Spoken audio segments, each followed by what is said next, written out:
Please be advised that the views and opinions of the host and guests do not reflect those of the station, the management, and its network.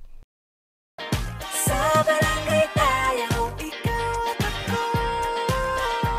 Nagbibigay ng aral sa mga kagawad at kapitan. Sa barangay tayo. Isang magandang araw po sa inyo mga kabarangay. Ako po ang inyong lingkod, SK Mai Salazar. At welcome po sa isa na namang araw ng makabuluhang talakayan para sa ikagaganda ng serbisyong barangay. Kasama pa rin ang ating pambansang kagawad, Kags Butch Serrano. Maraming salamat, SK Mai. Isa pong karangalan ang makasama kayo linggo-linggo, 42,047 barangays, upang pag-usapan natin ang mga importante sa ating buhay. Dito lahat yan Sa barangay tayo. Mga kabarangay, tayo po ngayon ay nasa lungsod po ng Mandaluyong para po makapanayam ang isa po sa pinakamagagaling at pinaka-inspirational na public servants po sa ating bansa. Mga kabarangay, Mandaluyong po is a first-class, highly urbanized city at ang kanyang political demographic ay siya ay isang sangguniang panglungsod. Ang kanilang mayor po ay ang ating ginagalang ni si Mayor Benjamin Abalos at ang kanilang representative sa Kongreso ay si Congressman Neptali Gonzales. Maraming salamat, SK Mai. Mga matatayog na mga tao. Talagang pag sinabi mo, heavyweight sa politika. Pero meron tayong konting tidbits aside from ang Mandaluyong is comprised of 27 barangays. Alam mo ba, SK Mai, na nung unang panahon pa, hindi pa tayo pinapanganak lahat, ang Mandaluyong was also parte pala ang ating mga cities noon. I-mention ko na ha, at titingnan natin. Quiapo, Santa Mesa, Paco, Pasay, Pateros, Taguig, Makati, at sa amin, Parañaque, we're all part of Mandaluyong before, na labis katutuwa ni Cap Dondon Francisco. Ang tawag doon nung araw The Kingdom of Namayan. Ayan po. Wow, at doon po talaga ang pinanggalingan. Oo nga po, meron po sariling kingdom po yan si Cap Dondon. Pero Kags Butch, ayun nga po, we are truly honored na kasama po natin at makakapanayam po natin ang pinuno ng legislative branch of government ng City of Mandaluyong. A woman of substance, once a semi-finalist at the Binibining Pilipinas pageant. She transcended the image into a strong woman in the world of politics. Having served as mayor of Mandaluyong from 2016 to 2022, the first female to hold the position and now the incumbent vice mayor of the city. Mga kabarangay, alam niyo po, bihira po ang magaling, matalino at maganda sa politika. At hindi lamang po yan nakikita sa katauhan ng isang tao, kundi pati na rin po sa lungsod na pinagsisilbihan niya. Kaya naman po, let us all welcome our very special guest for today, Vice Mayor Carmelita Menchie Abalos. Welcome po, Vice. Welcome po. Good afternoon and thank you for the opportunity. Thank you for having us here. Alam nyo po, yung sa Barangay Tayo is a One Media GNN production. We talk about yung mga barangay affairs. Of course, kahit na city officials po ang kausap namin, nagkakaskade po yan yung mga services ng city from the barangays. Kaya po, the entire 42,047 barangays matutuwa sa interview natin ngayon. Yes, and I'm sure, Kags Butch, magiging inspiration na naman po ito para sa ating mga public servant dahil makikita po talaga nila yung leadership na ine-embody ni Vice Mayor Menchie Abalos. At sa pagsisimula po natin, Mayora, siguro po kwentuhan niyo po muna ang ating mga kabarangay kung paano po ba kayo nag-start sa politika, ano po yung pinanggalingan po ninyo before at bakit po kayo nag-decide na pumasok po as a public servant? Actually, hindi ko pinangarap na maging public servant. Pero yung husband ko kasi si Benar, Secretary Benar, siya talaga dahil yung daddy niya, a former judge, and then once tumakbong mayor, and then yun nga, natalo siya, and then noong 1980, nung after the EDSA Revolution, doon na naging OIC siya, nagtuloy-tuloy na hanggang sa naging mayor. So siya naman, after graduating law, nag-councilor muna for one term, and then he ran for mayor. After that, tuloy-tuloy na rin. So ako, parang ako lang yung mga nasa side, kumbaga nasa side lang kami na pag may eleksyon, sama-sama, pag mayroon may kailangan, yan, minsan ikaw pa rin yung tatakbuhan, pero hindi ko na-imagine na ako yung ipapalit niya. Kasi, at before pa nung meron kami dito samahan yung KKM, so yung mother-in-law ko talaga nag-form niyan since 1986, tapos ako na lang yung nagtuloy. Binigay niya sa akin, in-endorse niya sa akin yan na huwag pababayaan. And at the same time, yung mother-in-law ko rin yung first Girl Scout president. So, whatever yung naaano ng mother-in-law ko, sa akin na i-endorse. So, ako yung nagiging kapalit. And then, nung, I think, mga 2012 yata, or no, 1998 pa pala. Nung first or second term niya as a mayor, yun na pinahandle din sa akin yung nutrition. Kahit na wala akong position sa City Hall, pinahandle niya lang para sa katwiran niya, yung nutrition parang more on dapat mother yung nag-handle. Para sa ganang babae, para mas maging maayos yung nutrition ng mga bata. That's why, since then, nakuha namin yung Green Banner, hanggang sa naging crown kami, Consistent Regional Award, hanggang sa naging National Honor Award ang City of Mandaluyong. Yun na. Parang kumbaga talagang we handle the nutrition ng mga babies or bata. So, nung last term na ni Mayor Benhar, or noon din, dapat father-in-law ko, kaya lang medyo hindi naging so sabi niya, try na ako. And nag-usap si Congressman Boyet and si Benhar na yung mga asawa patatakbuhin. So 2016, ayun, nasalang na ako. Ako na yung ginawa nilang mayor. Okay, yung mga achievements kanina, you were not yet elected, po. Tapos, naging mayor mga po kayo ng city ng Mandaluyong from 2016 to 2022, if I'm not mistaken. And then ngayon, you are the vice mayor. Bago po tayo mamaya, may tanong po kami sa inyo, pagiging mayor nyo po nung time na yon. Pero yung transition nyo po into vice mayor, no? Kamusta po ang Legislative Council ninyo? Ano pong masasabi ninyo mga greatest achievements ng Council ng Mandaluyong as head of the Legislative Council? Kasi kayo po ang tinitignan na kayo po ang pinaka-leader nila. Yes, actually maganda yung rapport namin with the council kasi lahat naman yan, tao natin, atin yan, lahat ng council. Wala namang opposition. So maganda naman. And for us, yung paggawa namin ng whatever resolution or ordinances, pinag-uusapan talaga namin lahat dyan. And siguro, pero hindi ako ang nito, yung pinakamagandang nagawa nila talaga yung Code of Parental Responsibility na up to now nagagamit ng ating council, ng ating mga barangay sa lower. Kasi nga, for us, ang inisip nila noon, during ng time na yung kay Mayor Benhar pa, ang unang magdidisiplina sa bata, magulang. Hindi kung sino man, di ba? So, kasi karamihan dyan kapag ka nagkamali mga bata, kulong or ang yung government, di ba? Pero dapat yan ang magulang muna. So kami dito, kapag ka ang nagkamali bata, ang pinaparusahan, hindi lang parusang-parusa, kundi meron lang sila mga penalties, magulang. Like for example, libre naman mga bakuna, pero hindi mo pinabakunahan yung anak mo, hanggang sa magkasakit, di ba, responsibilidad ng magulang dapat yun.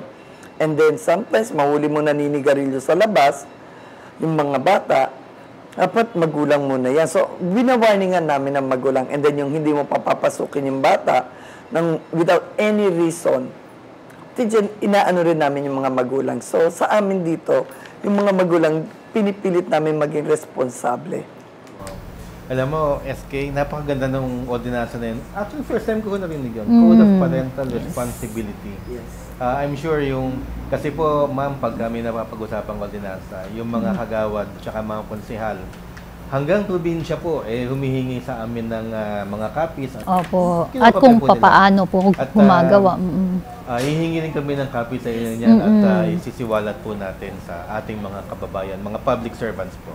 Opo. Mayora, meron po ba kayong specific na pet project or advocacy na pinagtutuunan po ng pansin ngayon? Out of everything na I'm sure na napakadami pa po ninyong pinagsasabay-sabay na proyekto. Actually, aside from sa nutrition, talagang before pa, yun yung advocacy ko na from the womb, inaalagaan na namin yung baby na sa nutrition. Pero recently, dahil nga siguro because of pandemic, ang daming mga bata na, alam mo yung nagkaroon ng mental health. So, for me, ngayon, kinakraft ko ngayon na sinasabihan ko yung aking mga SK. Kasi sila yung minsan mas nakakaintindi sa kapwa bata, di ba? Hindi naman magsusumbong sa atin yung mga bata eh. Kung baga, makikipagkwentuhan with kapwa bata. Ang iniisip ko ngayon, sabi ko nga, nagka-craft na ako ng module para plan ko. Instead of yung mga SK ko, magliga, basketball, volleyball. Get away from that.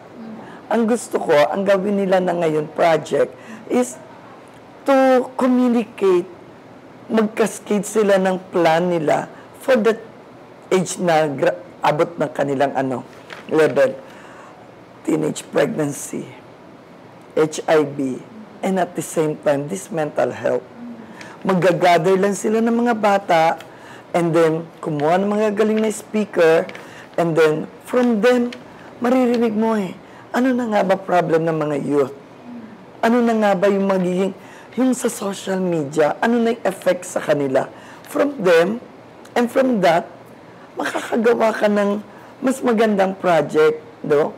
So, symposium, sabi ko nga sa kanila, kanina lang may kausap ako, na SK, yun yung paggagawa ko sa mga SK muna, na to go down sa barangay nila, lumabas sila, and then mag-gather sila ng mga bata, magkaroon ng speaker, and then kunin mo rin yung side nila, listen to them, easier, less yung gastos, di ba?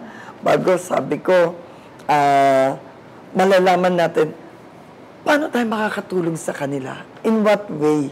Kasi hindi mo naman pwedeng manghula na, siguro ganito yan. Kasi ganyan. Kasi ang dami ngayon suicidal. Di ba, ng mga bata. So, parang for me, alarming na. Kasi nga, I think 2 weeks, 3 weeks na, sunod-sunod, may napupuntahan akong wake, nag-suicide. So, parang nagiging alarming na sa akin. Kaya nag-iisip ako kung paano ko marireach out to mga youth na to.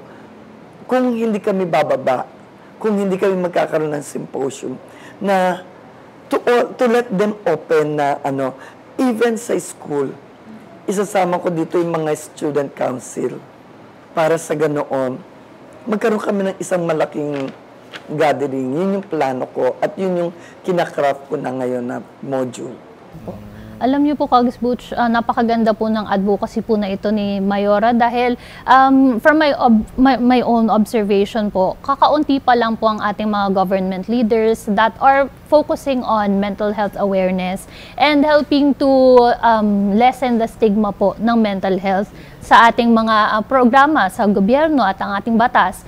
And it's good din po na na-mention po ni Mayora yung about po sa ating mga SK dahil po isa rin po sa aming mga recent episodes actually, Mayora, na pag-usapan din po namin na hindi lamang nga po pang sports ang atin pong mga SK. Dapat po ay mag-focus din po sila sa iba pa pong mga aspeto na makakatulong po sila sa youth. Yes. Opo. Yeah, kasi offshoot to nung nangyari yung pandemya, yung mga mental health na yan. So, sa amin, total naman, ni-revive yung SK di ba? Dati for a time nawala. Now more than ever, kailangan ng SK. Not only through sports. Of course, nandyan yan sa yaya. Pero may mga malalalim na issues yung mga ibang bata because of yun nga, dagdaang pandemic. So, yun naman, ang next na tanong ko po, kasi you were the mayor of Mandaluyong City during the pandemic time. Yes. So, how was the transition po? Kasi I'm sure, ang lalim ho ng pinagdaanan ninyo. Yes, in trauma, di ba, sabihan ka na mag-lockdown. At first, syempre, hindi mo alam how and saan ka magsisimula, di ba? Yun doon ko malaking na talagang nakita yung impact ng dapat lahat ng counselor mo, kakampi mo. Kasi kahit hating gabi, tatawagan ko noon si Vice, I need an ordinance or I need a resolution, liquor ban, lockdown, di ba? Lift, lockdown, lift. Hindi ka makakakilos nang wala yung mga resolution. So, yung mga counselor, kahit hating gabi yan, kahit anong oras of the day, talagang magsisession sila through Viber group or yung Zoom, di ba, at that time, to pass lang the resolution na that I needed. And then yung iba kong mga department heads, especially sa health, talagang doon ko nakita, and of course, the barangay captain, napakalaking tulong sa akin yan.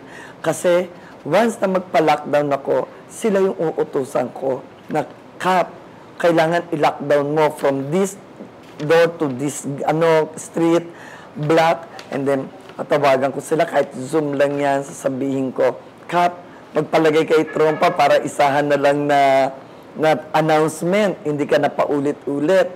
Tapos pag may bababang ayuda, sa kanila ko rin iaasa. So sila yung may pinakamalaking tulong na kumbaga alam kong nahihirapan ako, mas hirap sila because sila yung magbababa sa baba. At pag may mga makita kang pasaway, Kap, ano ba yan? May pasaway ka dito, ganyan, gato, ganyan, ganyan. Sila yung lagi kong tinatawagan. Yung hirap, talagang, I would say, hindi lang ako nag-iisa.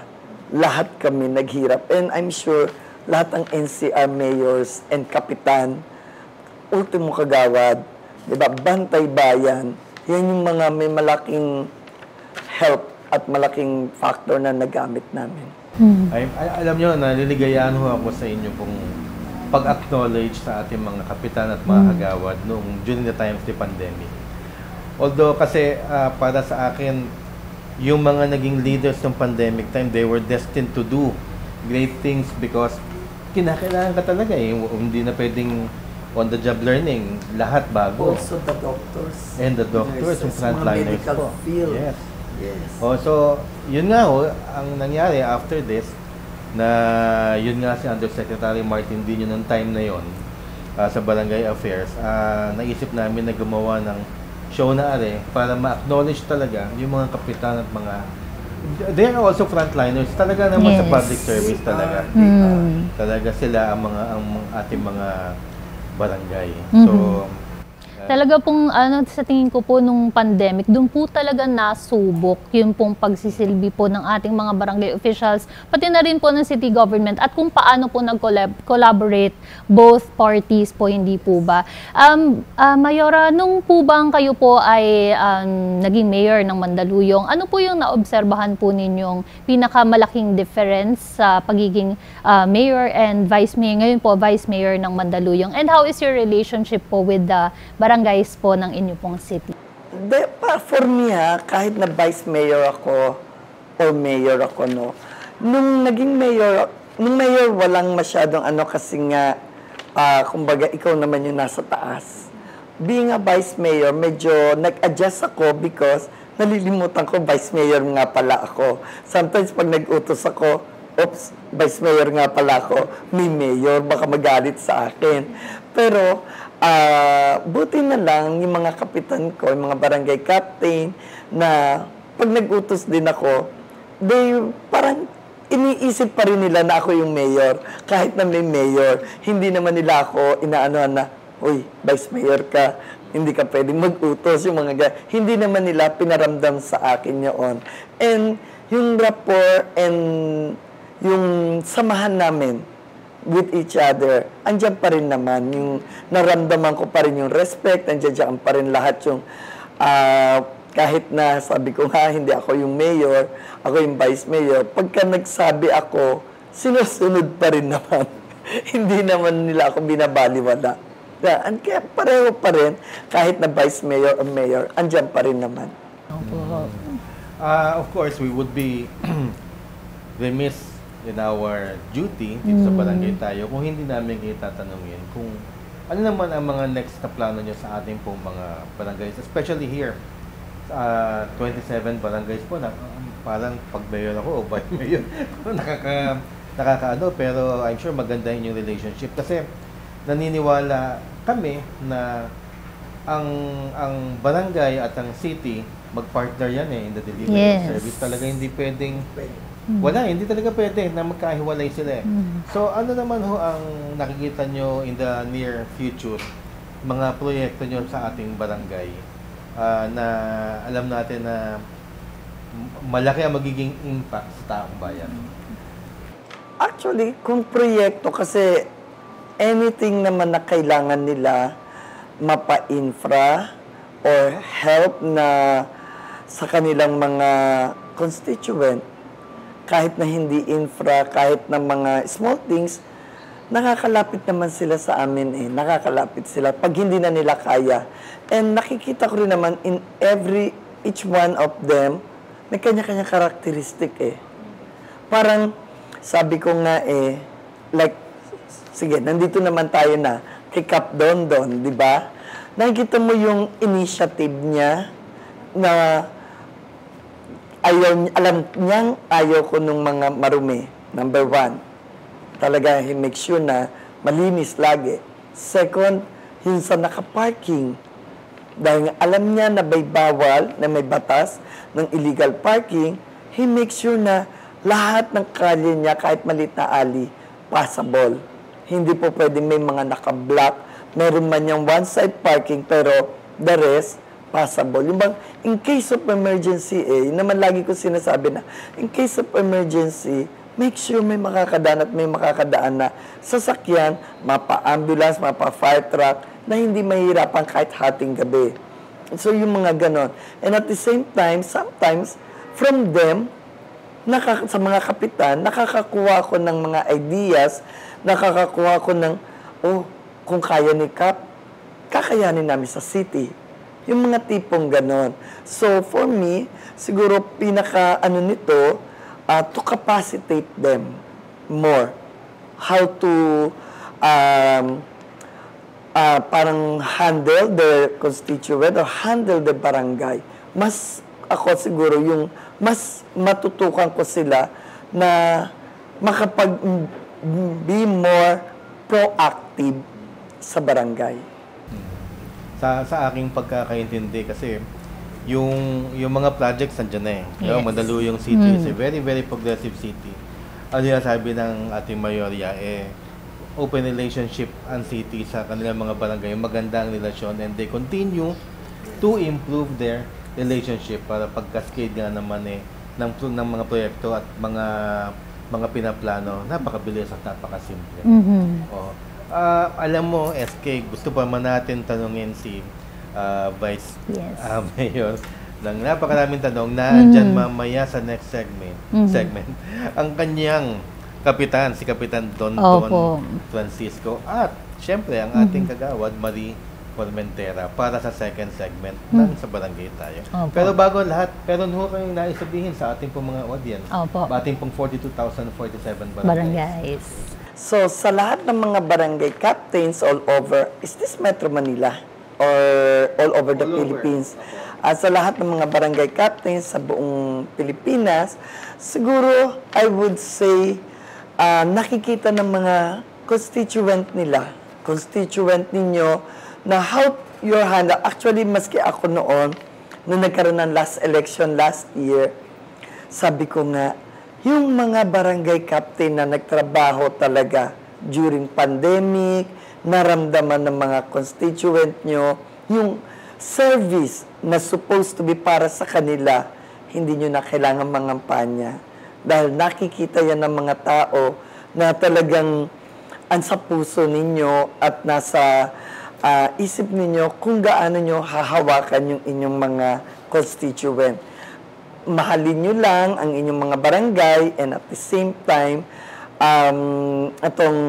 give them hindi lang 50%, kundi 100% service sa inyong mga kababayan or constituent sa lahat ng barangay captain.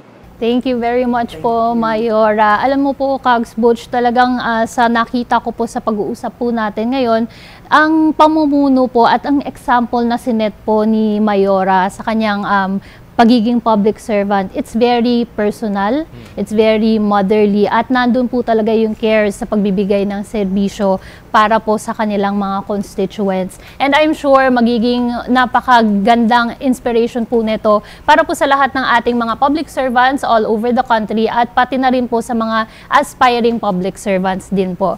Kaya mga kabarangay, wag po kayong aalis dahil hindi pa po tayo dyan natatapos dahil po sa ating second segment. Makakasama naman po natin si Kags Marie at si Kap Dondon. Kasama pa rin po si Vice Mayor Menchie Abalos. Dito lang po yan sa pagbabalik ng Sa Barangay Tayo. Nagbibigay ng aral sa mga kagawad at kapitan. Sa barangay